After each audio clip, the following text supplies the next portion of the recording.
Assalamualaikum warahmatullahi wabarakatuh. Pada video ini, kami dari kelompok 8 yang beranggotakan Rahmat Naufal, Juni Aji Rahmansyah, Dwi Ayu Lestari, dan saya sendiri Yuliatin akan menyampaikan materi tentang bahan ajar kelas tinggi dengan Ibu Istiati MPD selaku dosen pengampu mata kuliah kajian dan pembelajaran PKN SDMI. Bahan ajar adalah segala bentuk bahan yang disusun secara sistematis yang memungkinkan bagi siswa agar dapat belajar secara mandiri dan telah dirancang sesuai dengan kurikulum yang berlaku. Dengan adanya bahan ajar, guru akan lebih runtut dalam mengajarkan materi kepada siswa dan tercapai semua kompetensi yang telah ditentukan sebelumnya. Kelas tinggi sendiri terdiri dari kelas 4, 5, dan 6. Menurut prinsip pembelajaran siswa aktif, siswa dapat dilibatkan dalam pencarian bahan ajar. Materi pembelajaran dari setiap standar kompetensi dan kompetensi dasar dapat bersumber dari beberapa sumber, seperti bahan ajar cetak, video, modul, dan audiovisual. Bahan ajar cetak sendiri merupakan serangkaian bahan berbasis kertas yang dapat digunakan untuk belajar atau memberikan informasi. Bahan ajar cetak yang cocok digunakan untuk kelas tinggi adalah sejenis LKS karena di dalam LKS memuat materi-materi yang disertai dengan gambar, contoh soal, dan latihan-latihan soal. Latihan-latihan soal sangat penting bagi siswa kelas tinggi, terutama bagi siswa yang berada pada kelas 6. Siswa kelas 6 akan menghadapi ujian, yang artinya mereka perlu untuk mengerjakan berbagai soal yang hampir mirip dengan soal ujian, sehingga siswa dapat mengajukan pertanyaan dan berpikir kritis terkait dengan pembahasan soal agar dapat memahami gambaran soal ujian dengan baik. Salah satu contoh bahan ajar cetak yang ada di kelas 6 adalah buku detik-detik. Perkenalkan, nama saya Rahmat Naufal. Saya di sini akan membahas bahan ajar kelas tinggi, yaitu berupa video.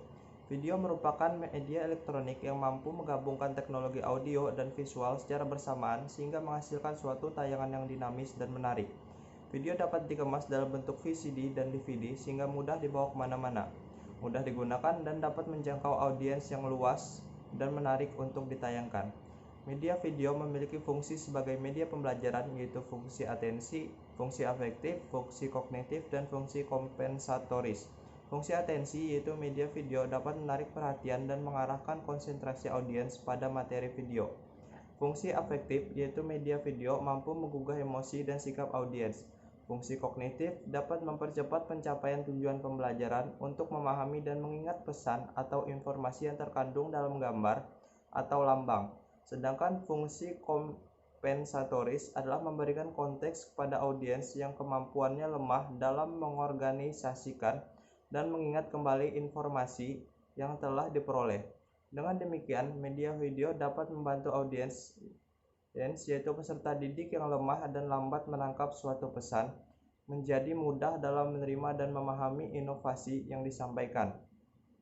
Hal ini disebabkan karena video mampu mengkombinasikan antara visual atau gambar dan audio atau suara.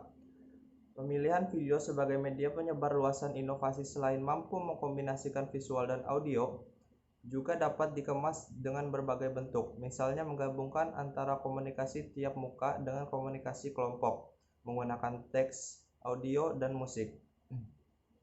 Menurut Sujana dan Rifai, manfaat media video yaitu 1. Dapat menumbuhkan motivasi. 2. Makna pesan akan menjadi lebih jelas sehingga dapat dipahami oleh peserta didik dan memungkinkan terjadinya penguasaan dan pencapaian tujuan penyampaian. Video pembelajaran yang ditujukan guna mempermudah peserta didik dalam memahami materi pelajaran tidak selalu sesuai dengan kebutuhan dan keinginan peserta didik. Dalam beberapa sistem, video pembelajaran hanya digunakan sebagai bahan pelengkap materi handout, tidak dipersiapkan secara profesional untuk mempresentasikan materi secara menyeluruh. Baik, saya akan melanjutkan materi dari teman saya.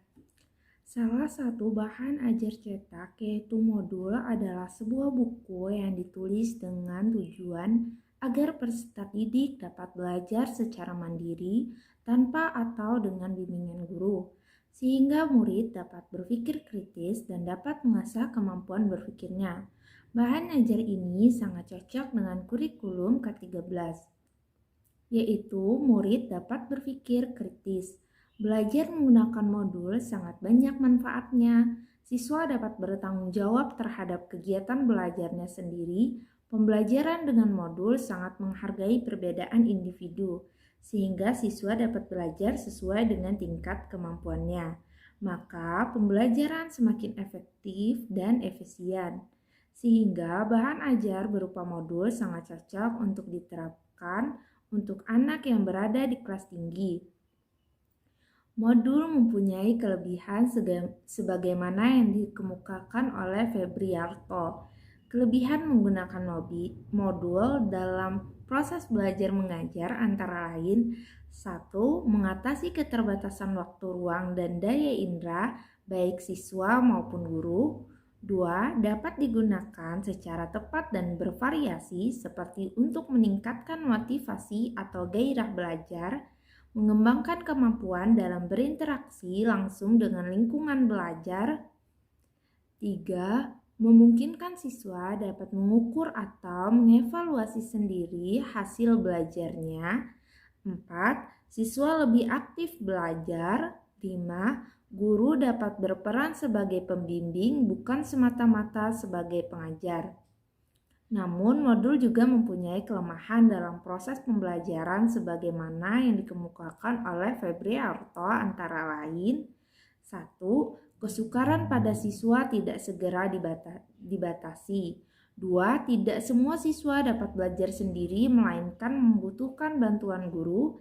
3. Tidak semua bahan dapat dimodulkan dan tidak semua guru mengetahui cara pelaksanaan pembelajaran menggunakan modul. 4. Kesungkaran penyiapan bahan dan memerlukan banyak biaya dalam pembuatan modul. 5. Adanya kecenderungan siswa untuk tidak mempelajari modul secara baik.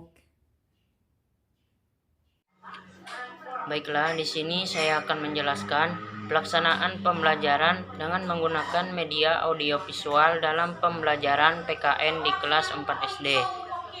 Adapun pelaksanaan pembelajaran dengan menggunakan media audiovisual tersebut terbagi menjadi 3 tahap, yaitu tahap pertama, tahap persiapan, tahap kedua, tahap pelaksanaan atau penyediaan, tahap ketiga, tahap tidak lanjut. Tahap persiapan, tahap ini diawali dengan mempelajari, menyiapkan dan memastikan alat dapat berfungsi, yaitu laptop dan infocus. Selanjutnya, guru menyampaikan tujuan pembelajaran yang hendak dicapai dan dilanjutkan dengan menggali skemata peserta didik tentang materi yang akan mereka pelajari. Kemudian guru mulai mengkondisikan peserta didik untuk mengamati film dokumenter, baik dari segi pemahaman peserta didik tentang apa yang akan diamatinya maupun dari segi pengaturan posisi duduk peserta didik. Tahap kedua, tahap pelaksanaan atau penyajian. Dalam tahap ini, guru langsung menguasai peserta didik secara bersama-sama untuk mengamati film dokumenter. Pengaruh globalisasi terhadap berbagai bidang kehidupan dan cara menyikapinya. Pada saat mengamati film dokumenter ini, peserta didik diberi kesempatan menonton secara bebas sesuai dengan keinginan mereka. Apakah dengan posisi duduk rapi maupun duduk santai, peserta didik juga diberi kesempatan untuk mencatat materi yang penting yang terdapat pada film dokumenter tersebut. Dan yang terakhir, tahap tidak lanjut. Pada tahap ini, guru meminta peserta didik untuk berdiskusi.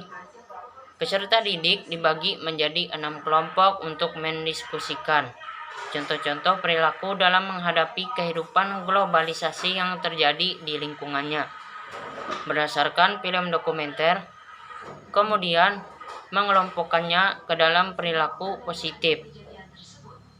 baik atau negatif buruk.